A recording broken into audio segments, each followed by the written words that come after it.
आहे मन. हा मनोमय कोश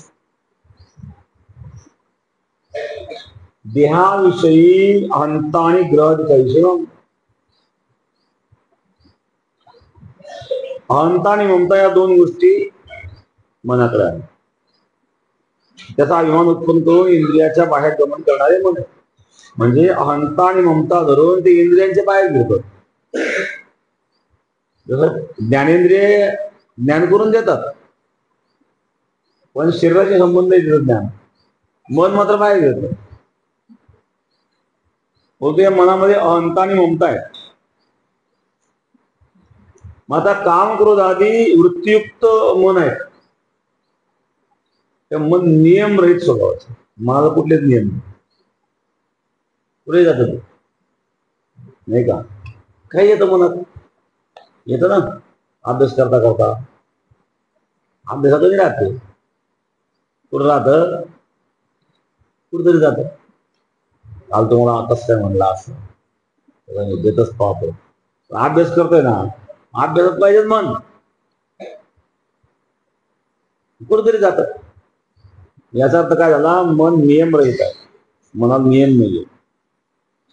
नियम रहित स्वभावाचं मन आहे, ते विकारी आहे. आणि मी सर्व वृत्तीचा साक्षी आणि मी निर्विकार आहे.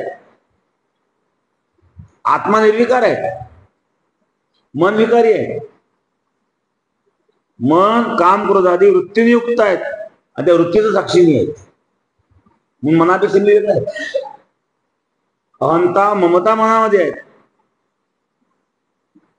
मनाचं स्वरूप अहंता ममता रूप आहे. आणि म्हणून ते इंद्रियाद्वारे बाहेर गमन करतो, परंतु अहंता ममता घेऊन मी आणि माझं असं घेऊन ते संकल्प विकल्प करत. म्हणून मन हे मी नाही, म्हणजे मनोमय कोश मी नाही. मन आणि त्याबरोबर असणारी तर इंद्रिय, ज्ञानेंद्रिय. हे ज्ञानेंद्रिय देखील मी नाही आहेत आणि मन देखील मी नाही आहेत. मग मी आहे आत्मा आणि मी कसा आहेत याहून निराळा आहेत आणि द्रष्टा आहे. द्रष्टा घटद्रष्टा या ज्ञानी मी मनाचा देखील द्रष्टा आहे. म्हणजे मन देखील मी नाही आहे. म्हणजे मनोमय कोश मी नाही. त्यानंतर पुढं विज्ञानमय कोश. विज्ञानमय कोश पंच ज्ञानेंद्रियासहित बुद्धी, तो विज्ञानमय कोश आहे. पंच ज्ञानेंद्रिय त्यांच्यासहित बुद्धी. आता मनाचं कार्य संकल्प विकल्प असतं, बुद्धीचं कार्य असतं निश्चय करणे. आता ज्ञानेंद्रिय बुद्धी कोण, तर ते बुद्धीच्या विषयामध्ये पाठिंबा केलेला. मग बुद्धीचा स्वभाव काय,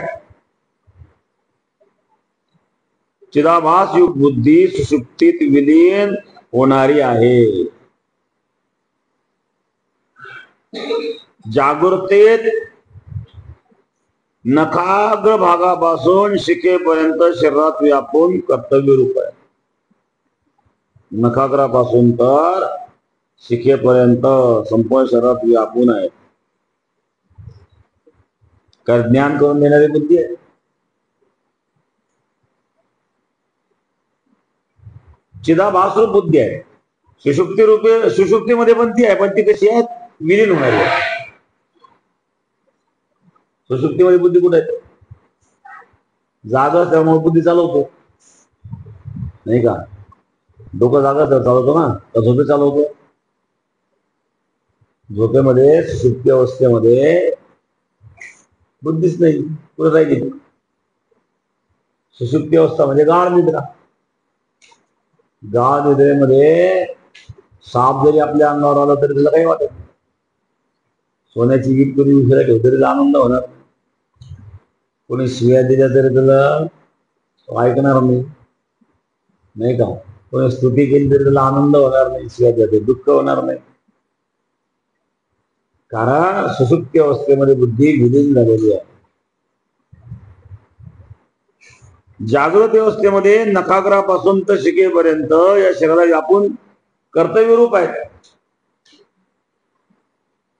कारण कर्ता रूप नाही का? हा, कर्ता रूप. कारण बुद्धी जी आहेत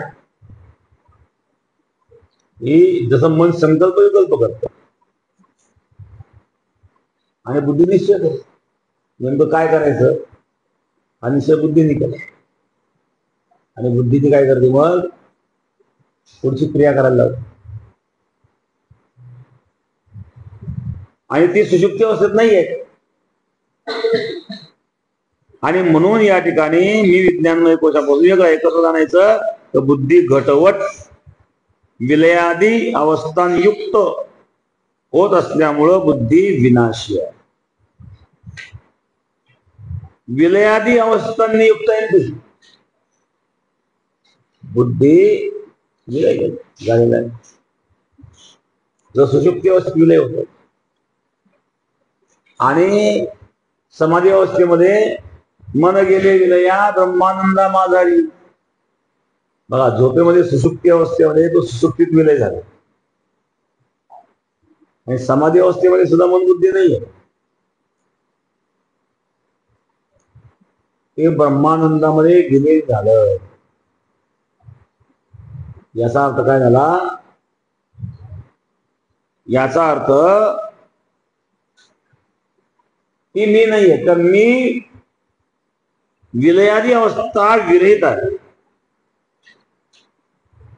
म्हणून मी यापासून विलक्षण आहे आणि मी काय आहे? अविनाशी. बुद्धीचा नाश होतो. बुद्धी सुषुप्ती काळामध्ये आहे. सुषुप्ती काळामध्ये तर नाही आहे, परंतु योगामध्ये योग करीत असताना समाधी अवस्थेमध्ये विलय होऊन गेला.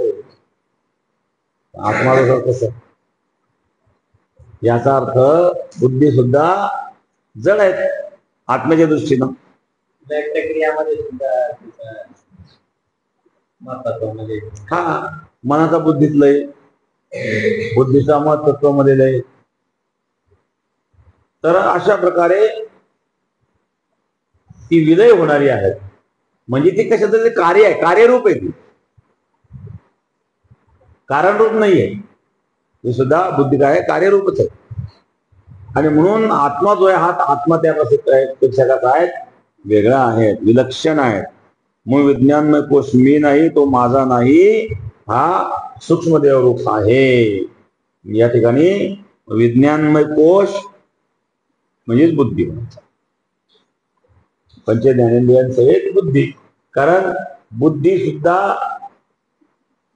इंद्रियासहित असावी. इंद्रिय नसेल तर बुद्धीला काय ज्ञान होईल?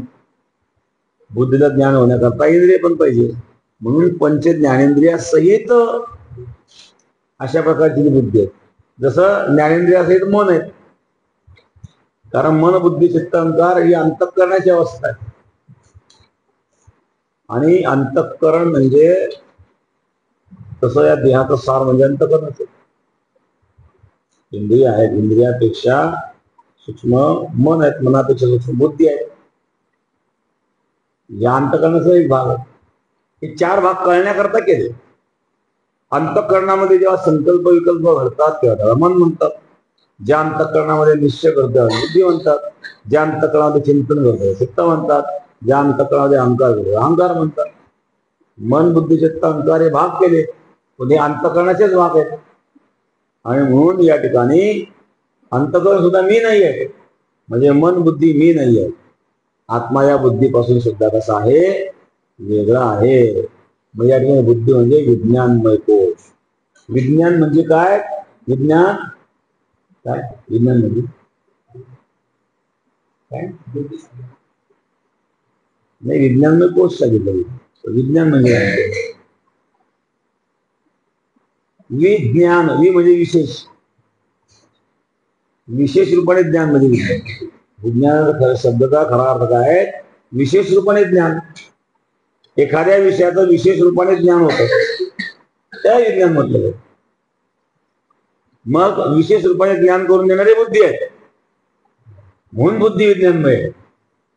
मग विज्ञानमय कोश म्हणजे इंद्रियासहित बुद्धी, आजला विज्ञानमय कोश. म्हणून विज्ञानमय कोश देखील मी नाही, ही बुद्धी सुद्धा घटवत विलयादी अवस्था युक्त होत असल्यामुळं विनाशी आहे. आणि जे विनाशी आहे आत्मद्रा विनाशी आहे. मग विनाशी आहे ते आत्मा असू शकत नाही. आत्मा यापासून वेगळा आहे.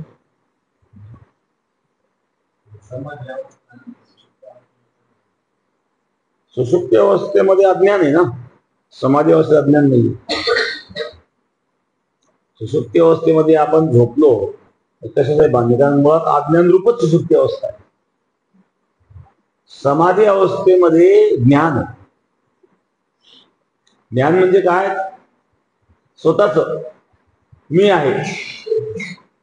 कदाचित मी नाही राहणार पण आहे याचं जरी भान आहे. सुषुप्ती अवस्थेत ते सुद्धा भान. दुसरी महत्वाची गोष्ट, सुषुप्तीतून म्हणजे झोपेतून जागृत झाल्यानंतर पुन्हा अज्ञान.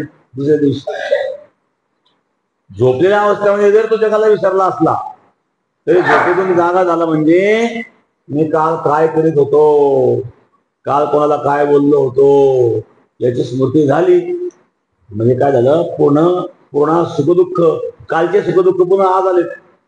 मध्य सुषुप्तीमध्ये उद्योग अज्ञान होतं. परंतु समाधी अवस्थेत तसं नाहीये.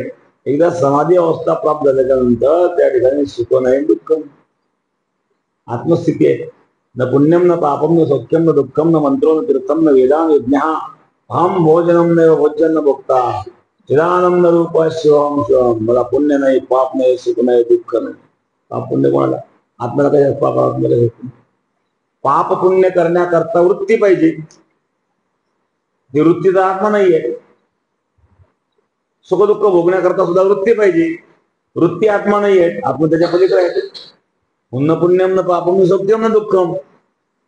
मंत्र तीर्थ वेद यज्ञ विचारसागरामध्ये हे सांगितलेलं आहे की वेदही मिथ्या आणि गुरुही मिथ्या. वेदही मिथ्या आणि गुरु मिथ्या. म्हणजे समजून सांगताना त्यांनी उदाहरण काय सांगितलं, एक राजा भिकारी झाला स्वप्नामध्ये. मग स्वप्नामध्ये भिकारी झाला, दरिद्री झाला, त्याला कोलड असलं जंगलात, वेदना व्हायला लागल्या. मग तो एका वैद्याकडे गेला. वैद्याकडे गेल्यानंतर वैद्याला औषध मागितलं. वैद्याने सांगितलं औषध मिळेल पण पैसे लागतील. औषध फुकट कसं काय मिळेल? औषध तयार करायला पैसे खर्च येतो का नाही? मजूर लावावं लागतं, त्या वनस्पती आणावं लागतात, त्याला मेहनत द्यावी लागते. फुकट कसं काय औषध मिळेल? हा म्हणलं एखाद्या श्रीमंताकडून पैसे घेता येईल, गरीबाला वड्डी देऊन काय मिळेल? मला उपदेश नको करतो. पैसे असेल तर इकडं धंदा बाकी काय उपदेश करतोय.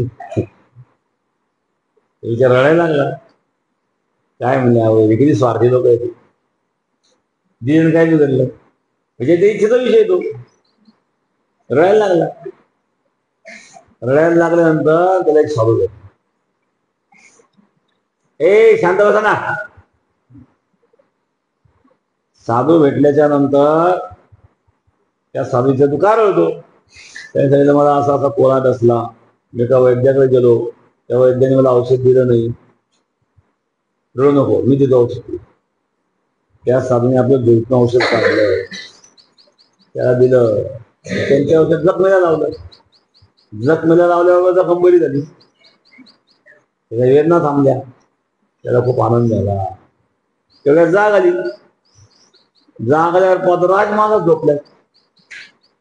आता आवाज दिला तर 100 वैद्य पळत येतील. पण स्वप्नातल्या कोल्याला जागृत अवस्थेतला एकही वैद्य उपयोगी आला नाही. तो तर राजा होता ना. मग स्वप्नातल्या कोल्याला जागृत अवस्थेतला वैद्यने उपयोग आला. मग स्वप्नातल्या कोल्याला स्वप्नातलाच साधू उपयोगी आला ना. याचा अर्थ काय झाला? स्वप्न सत्य नाही ना. म्हणजे स्वप्नातला स्वप्नात तो भिकारी सत्य नाही, तो स्वप्नातला साधू सत्य नाही आहे. परंतु जागृत अवस्थेतला वैद्य स्वप्नातल्या कोल्याला उपयोगी आला नाही, त्याच्याकरता स्वप्नातलाच साधू लागला. तसं मिथ्या असणारा जगत याचा नाश करण्याकरता गुरु पण मिथ्या पाहिजे, शास्त्र पण मिथ्या पाहिजे, तर त्या ठिकाणी मिथ्या जगताचा नाश. समान सत्ता म्हणजे जसं प्रातिभाषिक सत्ता, व्यावहारिक सत्ता आणि पारमार्थिक सत्ता. सत्ता भिन्न असेल की जगत नसतो. आणि म्हणून त्या ठिकाणी त्या राजाची कथा सांगितली. तसं या ठिकाणी आत्माच फक्त सत्य आहे.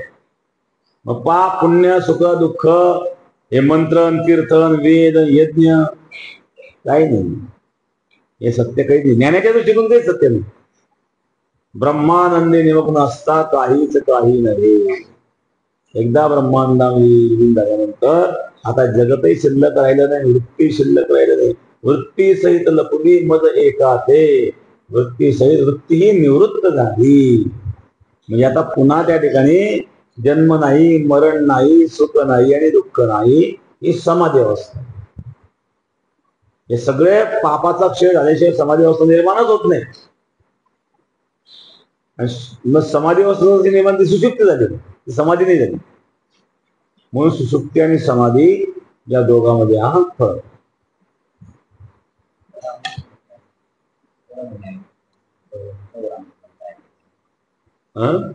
काय करायचं? रामनवमी. भगवान प्रभू रामचंद्र रामनवमीला प्रगट. हे लिहायचं नाही, लिहून घ्या.